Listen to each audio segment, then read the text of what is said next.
Cuando nosotros leemos la carta a los Hebreos, usted se va a dar cuenta de que al inicio de la carta a los Hebreos hay un crescendo de menos a más, de menos a más, de menos a más, hasta que te lleva al clímax, ¿verdad? Explota el clímax. Eso es un crescendo en la música. Bueno, la carta a los Hebreos, los primeros capítulos son un crescendo, presenta un argumento a fortiori, que es de menos a más, de menos a más.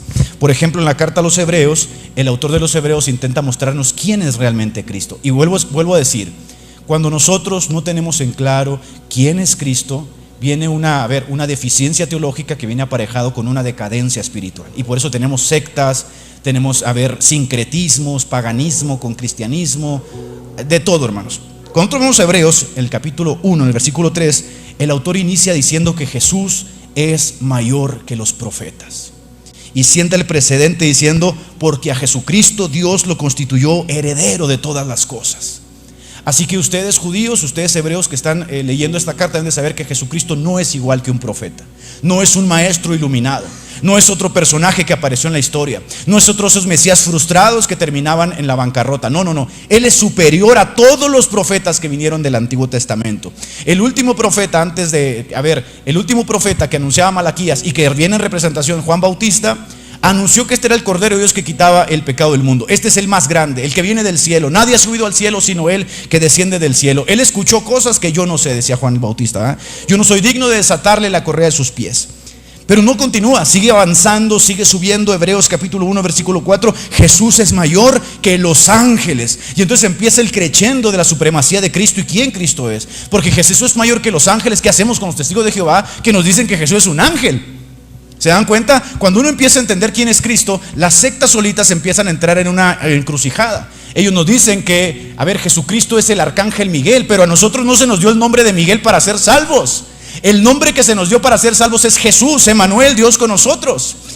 Entonces, cuando uno empieza a analizar la escritura, nosotros nos percatamos de que Jesús es superior a Miguel. Jesús es superior a Gabriel, a los querubines, a los tronos, a los principados. Es más, en Él, en Cristo, todas estas cosas fueron creadas. Y sigue el autor de Hebreos y dice que a ningún ángel Dios le dijo jamás siéntate a mi diestra. Cuando introduce el primogénito en la creación, dice adórenle todos los ángeles de Dios. Aquí marca una distinción, Jesús es superior a los ángeles. No, el nombre que se nos dio no es Miguel para la salvación, es Jesús. Y el que invocar el nombre del Señor Jesús será salvo. Colosenses dice en el capítulo 2 que este culto afectado a los ángeles demuestra una mente henchida, ¿no? Porque hablas de cosas que no has visto. Bueno, no vamos a hablar de eso ahora. En Hebreos, en el capítulo 3, sigue avanzando el argumento fortuito. Dice que Jesús, y esto es como, sumamente tenso, porque el mayor profeta que presumen los judíos y que presumían los hebreos es Moisés. Pero viene aquí el argumento y dice, Jesús es mayor a Moisés. Hebreos capítulo 13, 12. Pues mientras Moisés fue intermediario en la casa, Cristo es el autor, Cristo es el creador de la casa. Así que el argumento es básicamente una apologética que eleva la supremacía de Cristo para que en Cristo y solo en Cristo el creyente esté plenamente satisfecho. Y entonces empieza la argumentación y el autor de Hebreos te dice que Cristo es el autor de la salvación, Hebreos 2.10, y luego sigue y lo te dice que Cristo es el que santifica, Hebreos 2.11, y luego sí te dice que Cristo es el sumo sacerdote e intercesor del creyente, Hebreos 4.15, y luego sigue y dice que Cristo es el único mediador, Hebreos 8.1, y luego sigue y dice que Cristo es el autor de la fe, Hebreos 12.2, y es el consumador de la fe, Hebreos 12.3. Entonces inicia con Cristo la vida y termina con Cristo. ¿Se dan cuenta? Y en Cristo estás completo. Cristo santifica, Cristo te escucha, Cristo intercede, Cristo es el que te levanta, Cristo es el que sana. En Cristo estamos sumamente completos. Como decía Tozer entonces, ¿no? La mala teología inicia con un mal Cristo, una mala predicación de Cristo, y la buena teología inicia con una buena predicación robusta de Cristo. Ahora, la oración de Pablo en sus cartas es sumamente interesante porque constantemente hace alusión a que él desea que tú profundices en quién es Cristo, en quién es Dios, cuáles son los misterios que han sido revelados, ¿no?, en las Escrituras, el misterio que estaba oculto, el misterio del Evangelio que se le reveló a Pablo, etcétera, etcétera. Y en Efesios, en el capítulo 3, versículo 17, encontramos algo. De manera que Cristo more por la fe en vuestros corazones y que arraigados y cimentados en amor seáis capaces de comprender con todos los santos cuál es la anchura, la longitud, la altura, la profundidad, y de conocer el amor de Cristo que sobrepasa el conocimiento, para que seáis llenos hasta la medida de toda la plenitud de Dios. Aquí hay una palabra que quiero enfatizar: conocer el amor de Cristo. ¿Y por qué la quiero enfatizar?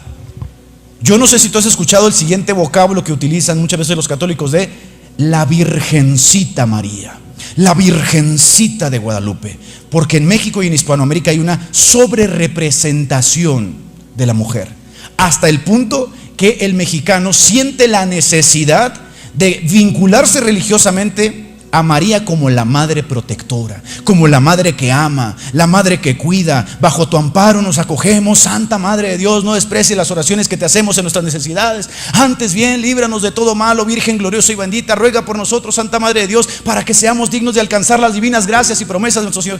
Todo es por medio de María. Y cuando tú haces del rosario 10 veces es: Santa María, Madre de Dios, ruega Señora por nosotros pecadores, Dios te salve María, y siempre es María. María es entonces la que dispensa el amor maternal. ¿Se dan cuenta por qué es preciso conocer a Cristo? Porque María viene siendo en este sistema religioso una muleta para Cristo, es decir, no hay Cristo sin María. Y María viene siendo entonces el vínculo que te lleva a Cristo. Y Cristo viene siendo como uno en los muchos eslabones que existen, como creían los gnósticos, en los muchos pleromas, en las muchas emanaciones, ¿no? Cristo es uno más de los escalones. Para llegar a Cristo, primero es factible que llegues más pronto por medio de San Juditas Tadeo. Va a ser mucho más factible que llegues a través de la Virgencita, porque Dios ama tanto a la Virgencita que no le va a negar un milagro. Bueno, por supuesto que una persona que se vincula tan profundamente a una imagen, a un ente, a una personalidad creada con ese tipo de elucubraciones, hermano, va a ser muy difícil que la suelte. Por eso cuando Pablo llega a Éfeso y predica el evangelio de Jesucristo, tienes a un personaje central en la trama llamado Demetrio, que sacaba ventaja de la venta de estatuillas, y que cuando escuchó que Pablo dijo que esas estatuillas no tenían poder porque, ni veían, ni escuchaban, ni caminaban, ni tampoco podía habitar la divinidad hecha en las cosas por la mano del hombre, estas personas se pusieron a gritar por más de una hora: grande es Diana de los Efesios. Aquí vemos una cerrazón, el pensamiento embotado. Ya no queremos escuchar tus argumentos, no nos interesa lo que digas, porque todos sabemos, decía Demetrio, que la imagen de la gran Diana cayó del cielo, se apareció en el Tepeyac, ¿verdad? Y que su gloria es alabada en toda Asia, decía Demetrio. No queremos escucharte. Este hombre viene a trastornar la gran fe que le tenemos a Diana de los Efesios. Entonces aquí hay una cerrazón, un embotamiento. Porque si te distancias de la figura paterna que es presentada a través de Cristo, que es la vinculación de Jesucristo con nosotros a través del Padre, no me avergüenzo de llamarlos hermanos, y la trasladas a una mujer como María, creando una apoteosis que ahorita la vamos a ver: ella es inmaculada, ella es asunta, ella es perpetuamente virgen, ella es intercesora, ella es corredentora, ella es la mediadora de todas las gracias. Te vas a dar cuenta de que estás camino, por supuesto, en una religión que está totalmente perdida. Pero vamos a seguir. Por lo tanto, ponga mucha atención a la oración de Pablo. Es preciso que conozcamos el amor de Cristo que sobrepasa el conocimiento. Mientras que la intención del creyente es que tú perseveres en el conocimiento de Cristo, el autor de los Hebreos nos dice que tristemente, Hebreos 5:11 dice: tristemente, acerca de esto tenemos muchas cosas que decirles, pero difícil de explicarles, porque se habéis vuelto lentos en aprender. Y luego en otra ocasión dice: porque debiendo ser ya maestros, tenéis necesidad otra vez de que se les enseñen los rudimentos de la fe y las cosas básicas, ¿verdad? Como la imposición de manos, como el bautismo, como cosas básicas que se aprenden cuando uno está en el catecumenado, cuando uno está básicamente aprendiendo un discipulado. Entonces no es posible que sigas perseverando. Luego en Corintios dice: yo no puedo darles alimento sólido porque hay contiendas entre ustedes, hay divisiones, hay iras, hay rencores, frutos de la carne. Entonces tuve que darles otra vez la leche espiritual. Y una persona que se mantiene por años bebiendo leche espiritual, hermano, está en un peligro potencial, tanto para las sectas como para los dardos del enemigo, como para la vida misma, ¿no? En Colosenses vamos a ver exactamente lo mismo: una batalla por la supremacía de Cristo. Porque como de costumbre, Cristo había sido igualado a los ángeles. Cristo, para los colosenses, era una emanación más de las cientos de miles de emanaciones que venían del demiurgo. Por lo tanto, para llegar a Dios, Cristo era un eslabón más, ¿no? Y aquí viene nuevamente la lucha, aquí viene nuevamente la batalla. Colosenses 1:15, Jesús es la imagen del Dios invisible, Él no es ningún ángel, Él no es ninguna emanación. Colosenses 1:16, en Cristo fueron creadas todas las cosas. Él no es parte de la creación, Él trasciende a la creación. Una de las cosas básicas que uno aprende en teología es el credo de los apóstoles. Creo en un solo Dios, Padre todopoderoso, creador del cielo y la tierra, de todo lo visible y lo invisible. Creo en un solo Señor Jesucristo, Hijo único de Dios, nacido del Padre antes de todos los siglos, Dios de Dios, luz de luz, Dios verdadero de Dios verdadero, engendrado, no creado, de la misma naturaleza del Padre. Y aquí es exactamente lo que está diciendo Colosenses. En Él fueron creadas todas las cosas, por Él y para Él, y en Él subsisten. Colosenses 1:19, Él no es una creación de Dios como dicen los testigos de Jehová. No. En Él habita la plenitud de la deidad. Colosenses 1:22 luego nos dice que solo en Cristo otra vez está la salvación. Y en Colosenses 2:4 dice cuál es el fin de la carta. Dice: esto les escribo para que nadie los engañe con sofismas. Así que como la carta a los hebreos defiende a Cristo y le exalta, como la carta a los colosenses defiende a Cristo y le exalta, voy a usar esta predicación también para exaltar a Cristo en medio y en yuxtaposición al marianismo romano.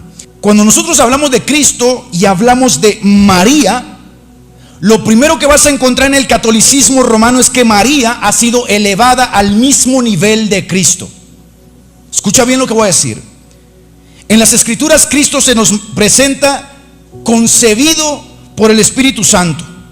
En Lucas 1:35 se dice que Jesús nace concebido por el Espíritu Santo, sin el pecado, sin la mancha, limpio, perfecto, puro, como un cordero que es capaz de quitar los pecados del mundo. Lucas 1:35. Pero María también, porque según la doctrina del Papa Pío IX en 1854, el dogma de la Inmaculada Concepción, también María está inmaculada desde el vientre materno. También María está sin pecado, exactamente como Cristo. Según la doctrina católica, María no tiene una sola mancha. Al igual que Cristo, solo hay dos personas en el universo entero que no tienen una sola mancha. Uno es Cristo y otro es María. Y aquí empiezas a dar cuenta de la sutil elevación del personaje. Pero ahí no acaba todo, Nota nada más que el cuento de que ellos siguen a Cristo es nada más como para rellenar el hueco, porque en realidad el catolicismo romano es mariano. La Biblia nos enseña que Jesucristo estaba apartado para su ministerio en celibato y en virginidad, porque no se casó y no tuvo hijos. Entonces Cristo vive como una persona célibe, casta, sin matrimonio, redimiendo su vida perfecta en sumisión y en obediencia a Dios. ¿Pero qué crees? María también. Y de repente, desde el siglo VI se empieza a decir, aunque la Biblia lo niegue, que María también, aunque estaba casada, una cosa irónica, también fue virgen perpetuamente. ¿Por qué? Porque sí. Uno se pregunta sinceramente, ¿cómo se consumaba el matrimonio en las culturas antiguas y en nuestra cultura? Pues a través del acto conyugal. Pero por alguna extraña razón, los católicos están a decir, no, María no consumó el matrimonio porque estaba reservada para Dios, ella esposa del Espíritu Santo, virgen perpetua e impoluta, ¿verdad? Y aquí empieza el paralelismo y uno dice, uy, una cosa extraña, ¿no? Por acá tienes a Cristo, que nace sin pecado original, acá tienes a María también. Por acá tienes a Cristo, que es célibe, es virgen, está consagrado, y también María, aunque María está casada, una cosa bastante extraña, ¿no? Pero hoy no acaba la cosa. Cuando nosotros leemos de Cristo, Cristo venía tipificado en el Antiguo Testamento de que sería el cordero inmolado desde antes de la fundación del mundo, a causa de que sería una persona que jamás pecó, nunca. Y a causa de que nunca pecó, es que Él puede pagar por tus pecados como un sacrificio perfecto, ¿verdad? Y cuando tú lees la Biblia, dice que en Hebreos 4:15, Él es el cordero perfecto y sin mancha. ¿Pero qué crees? Sí, lo adivinaste, hermano. María también. Exactamente lo mismo.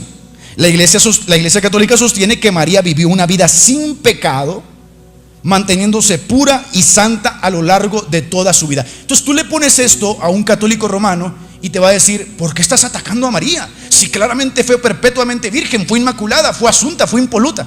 Por supuesto, porque han creado un ídolo, una apoteosis, han creado un personaje ficticio y lo han puesto enseguida de Cristo. Ahora te das cuenta qué difícil es para el católico romano abandonar el catolicismo romano cuando han atesorado e interiorizado tan adentro a María casi como un símil de Cristo. Para ellos dejar a María es como dejar la vida misma espiritualmente hablando. Pero ahí no acaba la cosa. A nosotros, cuando se nos narran los evangelios, nos narran perfectamente y equilibradamente el rol de Cristo en la salvación de los hombres. Por ejemplo, se nos dice que Jesús es el Salvador, ¿verdad? El Redentor de la humanidad, cuya muerte y resurrección reconcilian al hombre. Ese es el Evangelio 1 Corintios 15. Que si tú crees este Evangelio 1 Corintios 15, que Él murió, fue sepultado, resucitó, eres salvo. ¿Qué he de hacer para heredar la vida eterna? Cree en el Señor Jesucristo y serás salvo tú y tu casa. ¿Pero qué crees? María también es corredentora. Y aquí cuando uno empieza a hacer la justaposición dice, wow, María es considerada la madre de la iglesia, la madre de los creyentes, la madre del buen consejo, la madre de los ángeles, la reina del universo, la princesa escogida por Dios, la emperatriz de América, la madre de los profetas. Y entonces cuando uno empieza a leer esto dice, bueno, ¿y por qué no la hacen diosa de una vez, no? Tendría mucho más sentido. Pero bueno, María en la Iglesia Católica es la madre, pero no solo la madre, es la mediadora de todas las gracias. Y yo les digo sinceramente, ¿y para qué quieres a Cristo entonces? Porque uno empieza a razonar y parte del quehacer teológico de nosotros es utilizar la razón. Y uno se pregunta, si había un ser humano sin pecado, impoluto, perpetuamente virgen, asignado desde antes de la fundación del mundo, la quejaritome, ¿por qué no muere ella por nosotros? ¿Cuál es la dificultad de Dios? Si ya había una persona, todo se vuelve ridículo. Porque si no hay una sola persona que pueda cumplir justamente con el plan de la salvación, de manera que Dios tiene que enviar a su Hijo, pero los católicos dicen que sí había esa persona, que era perpetuamente virgen, que era inmaculada, que era asunta, que era la mediadora, que era la reina del cielo. Bueno, ¿y por qué no muere ella? Pero ahí la cosa no acaba. Porque si tú piensas que la cosa acaba ahí, hermano, te vas a sorprender de lo lejos que ha llegado el catolicismo romano. Porque ciertamente el credo más antiguo de los apóstoles, 1 Corintios 15, nos dice que Cristo resucitó de entre los muertos. La esperanza del creyente es justamente que este cuerpo sea absorbido en victoria y que nuestros cuerpos mortales sean glorificados cuando le veamos cara a cara, ¿verdad? Y esa es la esperanza, de que cuando la trompeta final suene, queridos hermanos, ¿qué va a pasar? Los muertos en Cristo resucitarán primero, y nosotros, los que estemos vivos, también seremos arrebatados juntamente con ellos en las nubes. Entonces, ¿qué esperamos? Esperamos cielos nuevos y tierra nueva, dice Pedro, ¿verdad? ¿Por qué? Porque Cristo resucitó entre los muertos, ascendió al cielo. Y entonces aquellos varones que veían, ¿qué están viendo? Dijeron los ángeles, así como Cristo ascendido al cielo, así regresará. ¿Y qué crees? Pues María también. Porque María, según el dogma proclamado por el Papa Pío XII en 1950, según la tradición católica, María fue asunta en cuerpo y alma a los cielos. ¿Qué le falta a María? Nada. María es un símil exactamente de Cristo. Pero ahí la cosa no acaba. Porque Cristo, como leímos en el pasaje de Hebreos del texto principal, se ha convertido a causa de sus atributos y a causa de su sacrificio en el sumo intercesor de nuestra fe. Primero, porque te conoce. Segundo, porque redimió al hombre en todas las facetas del hombre. Como dice Juan, puso su tabernáculo entre nosotros, conoce al hombre, lloró con el hombre, sufrió con el hombre y lo conoce ontológicamente porque Él lo creó. Así que Él puede interceder perpetuamente por ti. ¿Pero qué crees? María también. Y entonces la Iglesia Católica nos habla como la intercesora, la mediadora de todas las gracias, la corredentora que le arrebata los milagros a Jesús. Ni Christine de Clermont se atrevió a tanto, Le arrebata los milagros a Jesús por medio del rosario, por medio de la penitencia, por medio de la súplica, porque está interiorizado psicológicamente en la creencia del católico que Dios no puede negarle nada a su madrecita, ¿verdad? No hay una sola carta de Pablo donde se le mencione, nada, cero. La tradición llega a decir que Pablo ni siquiera sabía cómo se llamaba la madre de Jesús, porque en Gálatas dice que Jesucristo vino nacido de mujer, ni siquiera dice de María. Gálatas, en Hechos la presentan por última ocasión en el aposento alto, cuando van a recibir el Espíritu Santo con los hermanos, es decir, con los otros hijos de María. Pero el católico, ni tardo ni perezoso, ha hecho de ese evento un evento singular, porque para ellos, a través de María, fue que las personas reciben el Espíritu Santo. ¿Está escuchando bien? Siempre está en medio María, con los 12 apóstoles alrededor y el Espíritu Santo encima de ella, y ella dispensando el Espíritu Santo. Porque recuerden, ella es inmaculada, Pedro no es inmaculado. Así que por medio de quien debería venir el Espíritu Santo es por medio de ella. Después de ahí no aparece más. Pero como los católicos saben que el que no aparezca en las Escrituras es un grave problema, entonces ellos han buscado la manera de hacer que algunos textos encajen con esa locura en la que ellos están envueltos. Y entonces te llevan a Apocalipsis capítulo 12 y te dice: ahí está la Virgen de Guadalupe en Apocalipsis 12, ¿verdad? Porque vi una gran señal en el cielo, una mujer vestida de sol con la luna bajo sus estrellas. Esa es la Virgen de Guadalupe, la que se le apareció a Juan Diego en el Tepeyac. Ahí está, protestante, estás bien equivocado. Esta es la evidencia, por supuesto, de que no tienen cómo sustentar la terrible, terrible y tristísima elucubración que han hecho de María. Y vamos a ver si es justo lo que los católicos dicen acerca de María. Lo primero que los católicos nos dicen es que María es inmaculada. Falso, una mentira rampante, total, diabólica. Porque si María es inmaculada, es anular todo el Nuevo Testamento, todo el plan de la salvación. Es hacer a Cristo un eslabón superfluo en la salvación. Y nosotros tenemos la evidencia, Romanos 3:23, por cuanto todos pecaron. Los primeros 3 capítulos del Evangelio de Pablo, Romanos, encierran a toda la humanidad en pecado. No hay ni uno solo que esté libre. No hay ni uno solo que se pueda jactar y decir: yo puedo. Nadie. Todos se perdieron, todos se desviaron. La humanidad está perdida. No hay esperanza. Ya lo decían los griegos, lo decían los romanos, lo decía Séneca. La humanidad está pendiente a ver quién le tiende la mano y lo ayuda. Pues ese es Cristo. Cristo apareció en la escena, Cristo bajó del cielo, Cristo puso su tabernáculo con nosotros, Cristo anduvo haciendo bienes, Cristo sanó a los enfermos, resucitó a los muertos y nos dio salvación. ¿Se acuerda lo que dijo Juan Bautista? Oye, a ver, ¿eres tú el que había de venir o esperamos a otro? Una oportunidad, a ver, clímax para decir: no, ahí está María. María es inmaculada, María puede llevar el pecado del mundo. ¿Qué le dijo Jesús? Vayan y díganle a Juan lo siguiente: los cojos saltan, los ciegos ven, pero sobre todo el evangelio es anunciado.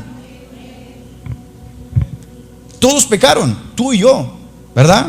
Y seguimos, Romanos 5:12, por tanto, como el pecado entró al mundo y tú habitas en el mundo, tú no eres un ser etéreo, tienes un cuerpo, y tu cuerpo y mi cuerpo, como dice Romanos 7, tiene esta ley en los miembros que clama por su plena redención a causa del pecado. Miserable de mí, ¿quién me ayudará? ¿Quién me librará de este cuerpo de muerte? Gracias sean dadas a Cristo, ¿verdad? Que nos libra. En Romanos 5, en Lucas 1:47, la propia María, en esa expectación, como toda israelita, dijo: mi alma se regocija en Dios mi Salvador. Porque como todo israelita, ¿qué estaban esperando los israelitas? Al Mesías. Pero la propia María había recibido la respuesta del ángel: le pondrá su nombre Emanuel, porque él salvará a tu pueblo ¿de qué? De sus pecados. ¿Qué oportunidad más magnífica para decirle: pero a ti no, porque tú eres inmaculada? Qué suerte la tuya, que no necesitas a Cristo. Nada más vas a servir como un vientre de alquiler. Échalo fuera y tú vas por tu propio camino, ¿verdad? No encuentras eso en la Biblia, hermano, no, en ninguna parte.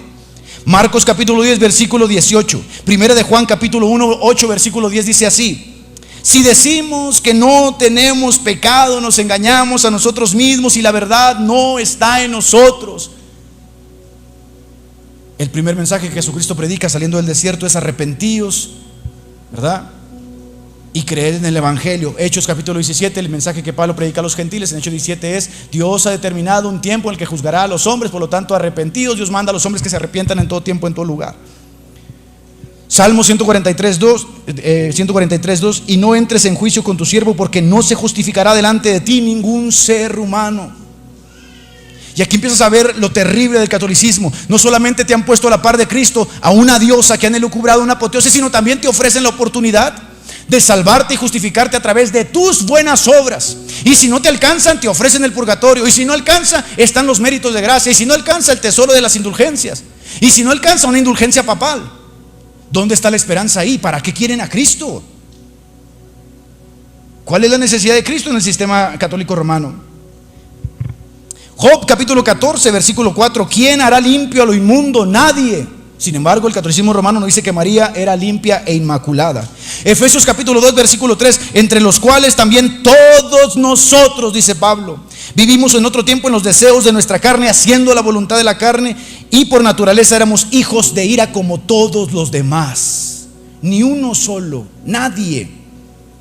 Y luego que dice también Gálatas capítulo 3, 22, que Dios encerró todo en pecado para que la promesa que fuera por la fe en Jesucristo dada a los creyentes, indicando por supuesto que todos estábamos, toda la humanidad, bajo pecado. Más de 10 versículos del Nuevo Testamento y el Antiguo Testamento diciendo la Inmaculada Concepción es una mentira. ¿Y quién resalta aquí como el Salvador, como el intercesor, como el que santifica, como el que ayuda? Cristo, mi hermano.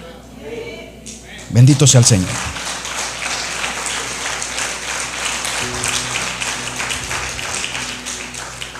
Ahora vamos a derribar otro mito del catolicismo romano, que es la perpetua virginidad. Esto a mí a veces me causa risa, ¿no? Pero yo entiendo, por supuesto, que está muy interiorizado en el corazón de los creyentes católicos, que se ven con la necesidad de defenderlo. ¿Cuál es la creencia de la perpetua virginidad? Bueno, básicamente, como les dije al principio, que María no conoció hombre. Y alguien puede decir, oye, pero estaba casada, qué cabezón, ¿no? Bueno, sí, pero dormían en camas separadas. Pum, se acabó. No te metas ahí, no es algo que tú no entiendes. Pero sobre todo algo muy elemental es que en la teología medieval católica la sexualidad es un tabú. Es vista con morbo, con suciedad.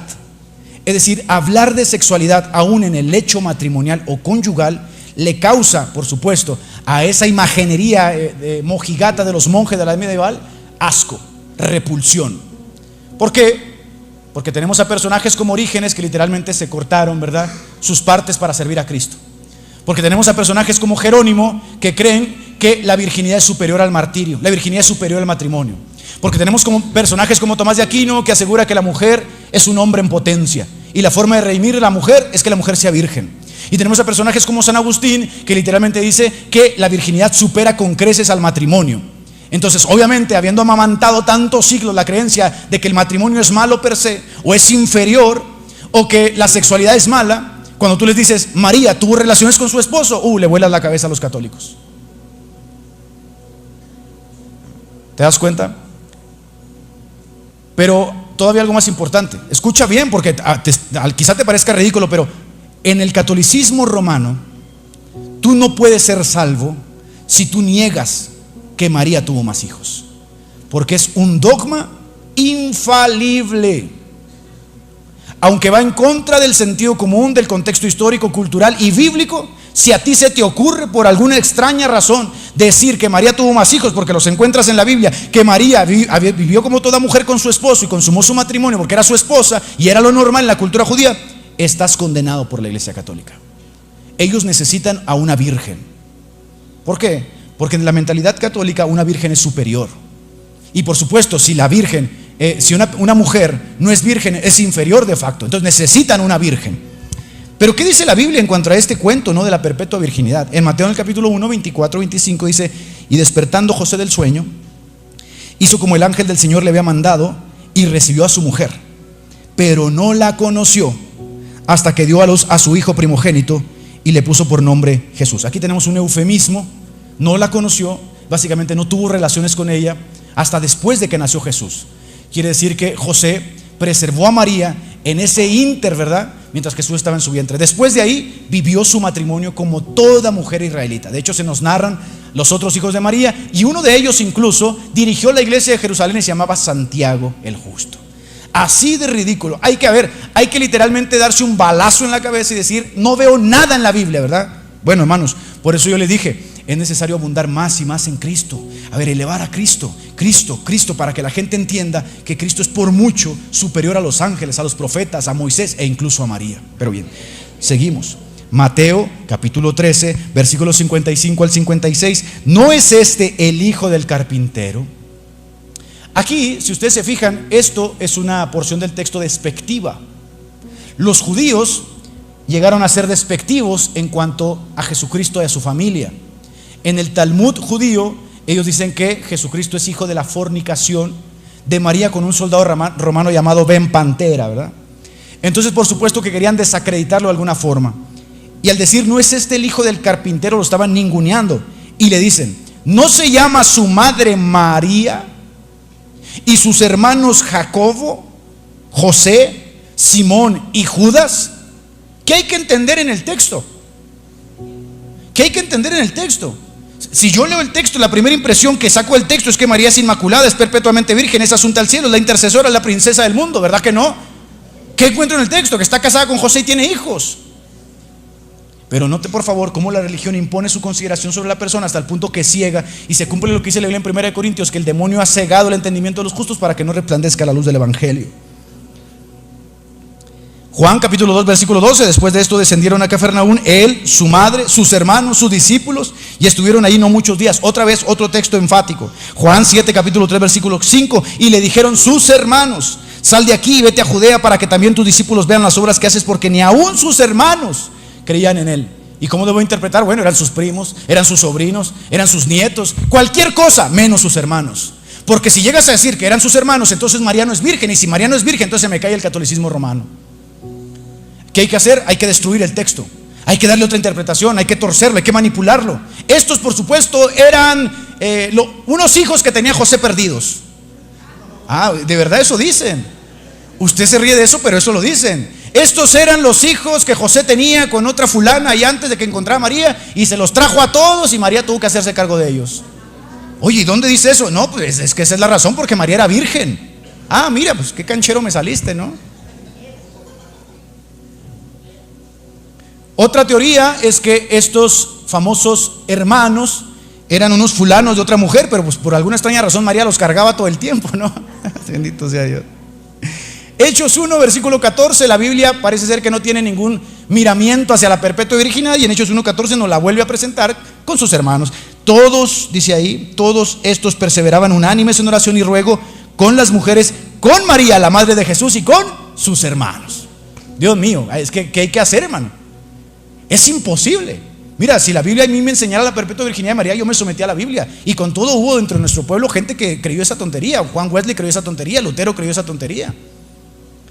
¿Por qué? Porque la piedad estaba tan clavada que les dolía la conciencia decir, oye, pero era una mujer que tuvo relaciones como todo, déjate de cosas. No, hermano, es que eso es... ¿Sabes qué me dicen a mí los católicos cuando yo hablo de la perpetua virginidad de María y les digo que María consumó el matrimonio? ¿Saben qué me dicen? Que yo soy un sucio que solamente piensa en el sexo. Hágame usted el favor. Yo soy el sucio, Yo casado con 2 hijos soy el sucio por decir que una mujer casada tiene relaciones con su esposo. A ese grado, a ese descenso a la locura, a esa degradación intelectual llegan los católicos con todo este tipo de lucubraciones. Gálatas capítulo 1 versículo 19, pero no vi a ninguno de los otros apóstoles cuando Pablo subió a Jerusalén, sino a Jacobo, el hermano del Señor. Otra vez, ¿no? Una y otra vez. ¿Cuál es la intención de Pablo? ¿No? Podía utilizar otros verbos en griego para referirse a los hermanos, como nosotros nos llamamos hermanos. Utiliza explícitamente un verbo que habla de una consanguinidad, ¿no? Son hermanos en la carne. Hay que estar loco, hay que estar mal de la cabeza para ir a la Biblia y decir, no, yo no voy a creer esto porque yo ya creo anteriormente al texto que María es virgen. Y eso es triste porque al elucubrar tanto a María destruyes gran parte del Nuevo Testamento. Porque de repente en la escena, en el siglo IV, concilio de Éfeso 431, aparece una mujer en la escena, es elevada, es lucubrada, de repente la convierten en impoluta, en sagrada, en inmaculada, en perpetuamente virgen, en asunta al cielo, en intercesora, en corredentora, en emperatriz de América, y le siguen sumando y sumando y sumando y sumando. Cualquiera de ustedes que haya sido católico, no me va a dejar mentir que cuando uno reza el rosario, las letanías a favor de María son más de 20 y a favor de Jesús son 3. Y las letanías a favor de Jesús son: Jesucristo, ten misericordia de mí, punto. Y de María, rosa del cielo, rosa mística, madre de los que venden tacos, madre de los albañiles, madre de los ángeles, madre del universo, reina, emperatriz de esto, de los argentinos, de los mexicanos, de lo que se le ponga encima, ¿no? Hablemos entonces ahora del otro punto. Hablemos de los textos contra esa famosa corredención. Aquí voy a enfatizar muchísimo, porque alguna vez te vas a topar en la vida a un católico que te va a decir: pero es que la Virgencita intercede por mí. ¿Qué intercede? Ni que 8 cuartos. Que has venido amamantando por décadas esas creencias, que nunca te has detenido a pensar lo ridículo que son esas creencias, por lo que implica metafísicamente, doctrinalmente, la intercesión de los famosos muertos. Y no te sorprendas porque mira, Los católicos son fetichistas. Hace muy poco canonizaron un nuevo santo, un santo millennial, y ahí tienen el cadáver en una vitrina exhibiéndolo. Y gran parte de lo que Lutero hizo fue, aborrecer todas esas prácticas que ellos han ido desarrollando del paganismo y que las tienen incrustadas en su iglesia. Hace muy poco ellos andaban venerando la sangre de Juan Pablo II, la traían por todas partes para que la gente se acercara y la besara. ¿Por qué? Porque ya lo canonizaron, es un santo. Entonces, cuando tú te hablas de los santos, cuando tú hablas de ellos, te vas a meter en un problema porque está muy interiorizado. ¿Qué dice de la corredención? Ellos dicen que los santos interceden en el cielo por ti y por mí. Y nosotros, simples seres mortales, que por supuesto añoramos a nuestros seres queridos cuando parten de este mundo, solemos decir entre suspiros: ay, madrecita, pero allá te voy a ver en el cielo, ¿verdad? Bueno, cuando uno lleva a la culminación esa idea, desemboca en lo que el catolicismo romano cree. Ay, madrecita, échame tu oración desde allá arriba, no seas mala. Pero yo sé que mi jefito me está viendo desde lo alto, ¿verdad? Todo ese tipo de cosas, por supuesto, nosotros cuando lo llevamos a las escrituras nos damos cuenta de que ahí, en ese estado intermedio, por lo menos hasta el día de hoy, es difícil hablar sin especular, hermanos. Pero bueno, vamos allá. Acuérdense todos los atributos que les hablé de Cristo. 1 Timoteo capítulo 2 versículo 5, es un texto clave aquí. Hay un solo Dios y hay un solo mediador entre Dios y los hombres, Jesucristo hombre. Alguien va a decir: bueno, y cuando el hermano intercede por mí, entonces ¿no significa que él es un intercesor? Sí, con la diferencia de que el hermano está vivo. Te acercas a él: hermano Pedro, hermano Juan, interceda por mí. Sin embargo, cuando hablamos de la gente que ha partido, su memoria partió de este mundo. Alguien dirá: bueno, pero es que hay un texto que dice que para Dios todos viven, porque Él es un Dios de vivos, no un Dios de muertos. Sin embargo, ese texto no está dicho en un sentido litúrgico, sino en un sentido ontológico. Esto no quiere decir que te está invitando a clamar a los que ya partieron de este mundo. Simplemente te está dando una declaración de la divinidad de Dios, de su ontología, de su conocimiento, su omnisciencia. Esos pequeños detalles, por supuesto, cuentan mucho. En Juan, en el capítulo 14, versículo 6, Jesucristo enfáticamente dice: yo soy, ¿verdad?, el camino, yo soy la verdad y yo soy la vida. Nadie va al Padre sino por mí. Y se atribuye entonces el ejercicio sacerdotal de decir: solo a mí me necesitas y solo yo puedo ayudarte. ¿Por qué, hermanos? ¿Por qué solo Cristo puede ayudarnos? Recuerden siempre los atributos no comunicables. Para que Cristo pueda escuchar la oración de todas las personas en diferentes lenguas, en diferentes horarios, de todo el mundo, Él necesita tener ciertos atributos, ¿verdad? Él necesita ser por lo menos omnipresente, omnisciente y omnipotente para responderlas. Yo les pregunto: si María tiene la misma capacidad de escuchar a los devotos de Guadalupe y los devotos de la Virgen del Quinche y los devotos de la Virgen del Lago y los devotos de la Virgen del Corcovado y los devotos de la Virgen de Medjugorje y los devotos de la Virgen de Fátima, todos orando al mismo tiempo, ¿puede María hacer eso? La respuesta es obviamente lógica. María no puede ser intercesora a ese nivel porque María no posee atributos incomunicables. Entonces aquí vuelve a elevarse Cristo. ¿Quién es el único que puede responder tu oración? Cristo, bendito sea su nombre. Dale un aplauso fuerte a Él.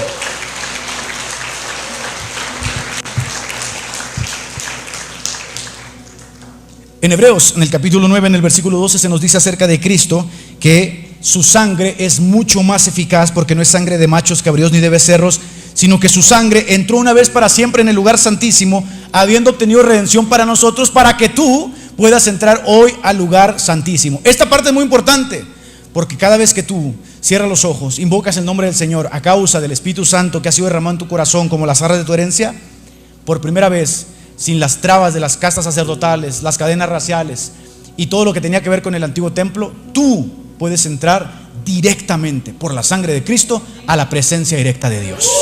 Bendito sea el Señor.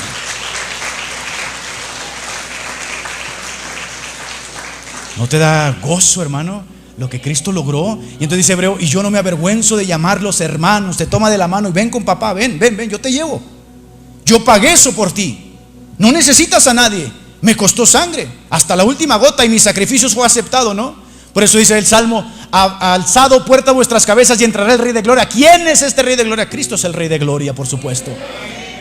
Por eso, con toda la autoridad, con todo el poder, con todo lo que implica su sacerdocio, le dice a aquel ladrón que está en la cruz: este día, no mañana, por esas palabras que has confesado, estarás conmigo en el paraíso. ¿A quién necesitamos nosotros? Y no estoy hablando en un sentido de desprecio. Es que realmente, ¿por qué habría la cadena de mando extenderse tanto, no? Voy a ir a Judas para que Judas le diga a María, para que María le diga a Jesús, para que Jesús le diga al Padre. Bueno, yo voy directamente al Padre por la sangre de Cristo, bendito sea el Señor. Y entro directamente hasta su trono. Pero hermano, es que María fue inmaculada. Ella te puede acercar más. No, no hay ningún inmaculado. El inmaculado fue mi Cristo, aquí el Cordero de Dios que quita el pecado del mundo. Y entonces, cuando yo estoy en desiertos, cuando estoy en tribulaciones, cuando estoy atosigado, cuando he pecado, cuando he caído, también Cristo se me presenta. No se me presenta María, no se me presenta Pedro, Pablo, nadie. Y dice entonces el apóstol, dice: hijitos míos, estas cosas os escribo para que no pequéis. Pero si alguno hubiere pecado, tenemos a la Inmaculada Madre de Dios. ¿Verdad que no? ¿Qué dice el apóstol? Abogado tenemos para con el Padre. ¿Quién es? A Jesucristo el justo. Y otra vez, y otra vez, y otra vez. Entonces él, previendo por supuesto que somos seres humanos, que caemos, que nos sentimos desfallecer, que nos agotamos, entonces él dice: todo está previsto. No pequen, pero si pecan, abogado tienen para con el Padre. Jesucristo es la propiciación por nuestros pecados. No solamente los de ahorita, también los del futuro, también los del pasado. Porque si Cristo no fuera la propiciación de los pecados del pasado, ¿cómo tendrías tú la seguridad de que Cristo ha lavado tus culpas? Cuando yo hablo de la salvación de mi Cristo, yo digo: Cristo lavó mis pecados. Son las famosas palabras tetelestai: todo ha sido consumado, está pagado. Para que ahora todo aquel que invoque el nombre de Cristo sea salvo. Bendito sea el Señor. Aleluya. Aleluya. Pero aquí viene otra vez el cuento, porque los católicos no se dejan. No, pero es que María es la madre. Y en el antiguo Israel la madre era la reina. Y la reina puede conseguirte el deseo que tú pides a Jesús, ¿no? Como ella es la madrecita, la inmaculada, la que Jesús ama. Si Dios está enojado contigo, es más factible que vayas a la madrecita, porque la madrecita no te va a negar nada. Jesucristo no puede negarle nada a la Virgen de Guadalupe. Bueno, otra vez Romanos 5:1 versículo 2 dice: justificados pues por la fe, tenemos que paz para con Dios. De aquí que el que teme, dice 1 Juan, no ha sido perfeccionado. ¿Por qué temes tú hasta el punto que tienes que ir a María en vez de a tu padre? Porque el amor no ha sido perfeccionado. Por eso dice 1 Juan, ¿no?, que en los que el amor se ha perfeccionado, el amor echa fuera el temor. Ay, bendito sea el Señor, mi hermano. Esa idea medieval de tenemos que ir a San Juditas, a María, porque un padre enojado, un padre iracundo. Bueno, para eso vino Cristo. Él ha cerrado la brecha. En Cristo tenemos paz para con Dios. Por medio de nuestro Señor Jesucristo podemos acceder directamente al trono de gracia, ¿no? Y cuando oramos, ¿cómo oramos? Abba, Padre. Eso es lo que dice nuestro corazón. Y si no sabemos cómo pedir, y si no sabemos cómo orar, ¿qué pasa? Que Él ha enviado su Espíritu a nuestro corazón, que clama con gemidos indecibles, ¿verdad? Y viene nuestra ayuda y nos sustenta y nos levanta, porque Él es el vicario, Él es el que está puesto en favor de nosotros. ¿Qué necesitamos más allá de Cristo? ¿Te das cuenta? Cómo cuando empiezas a elevar a Cristo, hermano, María se empieza a ver tan pequeñita y tan necesitada como nosotros, hasta el punto que dice: mi alma se regocija en Dios mi Salvador, que ha enviado esta grande salvación al mundo, ¿verdad? Que derribó de los tronos a los soberbios y exaltó a los humildes. ¿Por qué? Porque tuvo a bien mirar a su sierva.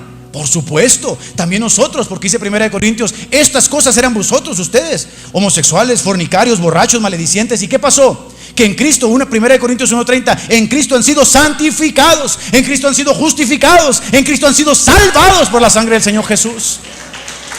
Para que el que se gloríe, gloríese en Cristo. Ahí está nuestra gloria, ahí está nuestro triunfo. Hechos 4 versículo 12: y en ningún otro hay salvación, en ningún otro, nada. Si yo voy adolorido de la vida, como en alguna ocasión estuve, planteándome las preguntas existenciales que toda persona que busca a Dios se pregunta: ¿quién soy? ¿Qué hago aquí? ¿A dónde voy? ¿Qué va a pasar conmigo? Y me presentas a María, es inútil, ni como intercesora, ni como virgen, ni como nada me sirve, porque el pecado que habita en mí debe recibir un pago. Y ese pago, por supuesto, que tú y yo lo conocemos, nadie puede cumplirlo. Y entonces aparece en la escena el bendito Cordero de Dios, ¿verdad? Aparece en la escena aquel que Juan enarbola y dice: aquí, ahí está. Este es el de quien yo les hablé. Este es el Cordero de Dios.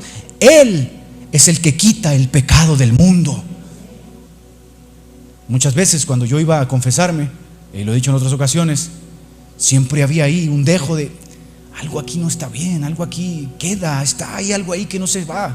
El agua del pozo de Jacob, no puedes saciarla por supuesto Abraham, no puedes saciarla Jacob, no la pueden saciar los ángeles ni los profetas, no lo pueden saciar los más grandes hombres de Dios ni Moisés. Era necesario que viniera Cristo. ¿Y qué le dice Cristo? El agua que yo te doy salta para vida eterna, ¿verdad? Señor, dame de esa agua, dice la mujer, ¿verdad? Dame de esa agua. ¿Y no fuimos nosotros en algún momento los mismos? Señor, danos de esa agua. Y de repente la conciencia que nos acusaba, ¿verdad?, por el pecado del pasado, cuando nos acostábamos en la noche y nos atosigaba, porque venía la conciencia acuciante, obras muertas. Mira el mal que hiciste, mira cómo le faltaste al respeto a esa persona, mira cómo eres con tus papás, mira cómo destruiste tu vida, mira cómo perdiste esto, mira cómo hice. Y la conciencia atosigando. ¿Y qué dice? Viene Cristo, por primera vez lava la conciencia. Entonces mira, a mí me da mucha risa porque una cosa que dicen es que ahí con los evangélicos te lavaron el cerebro, todito, me lavaron todo con la sangre de Jesús, bendito sea su nombre. Todo, hermano, todito estoy limpio.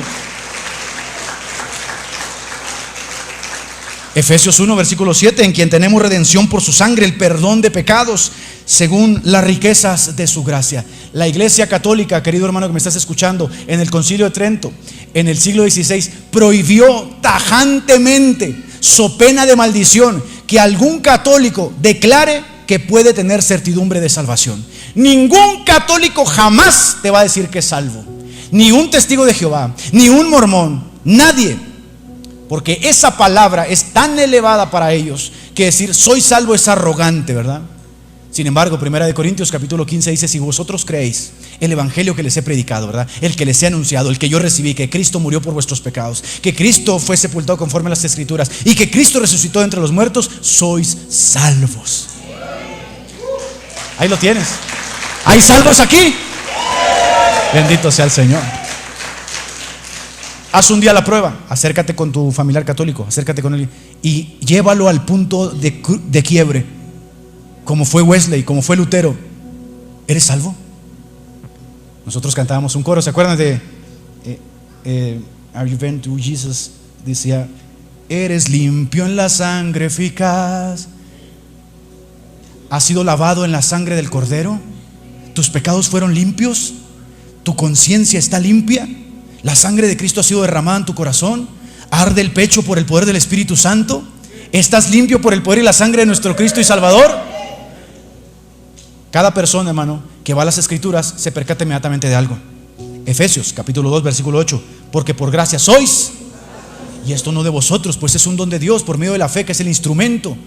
Entonces, ¿qué pide el Señor de nosotros? Hebreos dice: es necesario que el hombre que se acerca a Dios crea que Él existe, pero no solo eso, que es galardonador de los que le buscan. Y entonces yo me arrodillo, ¿verdad? Me arrodillo y digo: Señor, sálvame.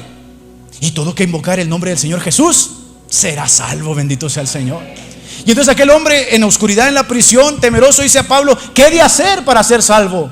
Bueno, mira, tienes que comprar la indulgencia, tienes que justificarte por las buenas obras, tienes que creer en el Papa, como dice Bonifacio VIII, tienes que creer en los santos, en la Virgen, los yesos, tienes que sacarlas en procesión, tienes que ir a venerar al Señor de los guerreros, tienes que asistir a misa, tienes que cumplir con los 7 sacramentos. Nada. Cree en el Señor Jesucristo y serás salvo tú y tu casa.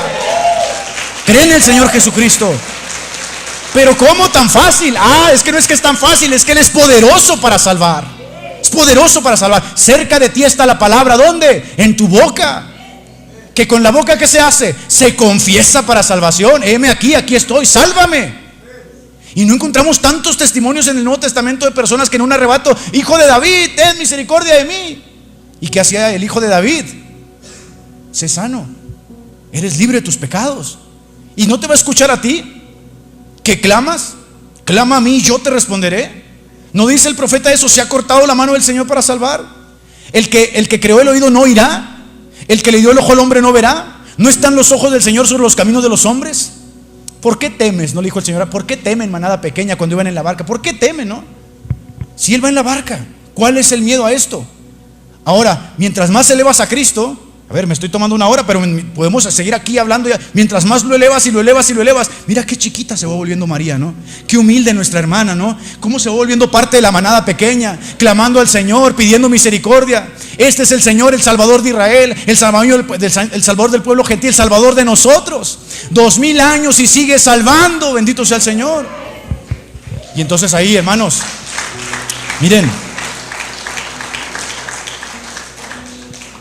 hermanos, yo estuve aquí en el Santuario de Guadalupe, también estuve predicando hace un tiempo en la secta Luz del Mundo, en esa gran iglesia que tiene en Guadalajara, y es el mismo cuento. No hay certidumbre de salvación, porque no hay evangelio, porque no hay Cristo. Hay todo lo que quieras, Cristo es simplemente un eslabón ahí, matizado, paganizado con un... Y entonces cuando vas al santuario tú ves a la gente, ¿verdad?, cargando sus yesos, aferrados a ellos hasta la muerte, ¿no? De rodillas, arrastrándose, haciendo súplica, verbenas, fetiches en derredor de sus yesos, como dice Apocalipsis. Aún cuando vinieron todas estas plagas, la gente no dejó a sus ídolos ni se arrepintió, porque estaban enamorados de ellos. ¿Qué necesitan? Escuchar de Cristo. Y como dice Efesios en el capítulo que leímos, el capítulo 3, para que entonces, conociendo el amor de Cristo, conociendo la altura, la profundidad, la anchura, seáis llenos en plenitud. Vamos a orar en esta tarde, pero antes de orar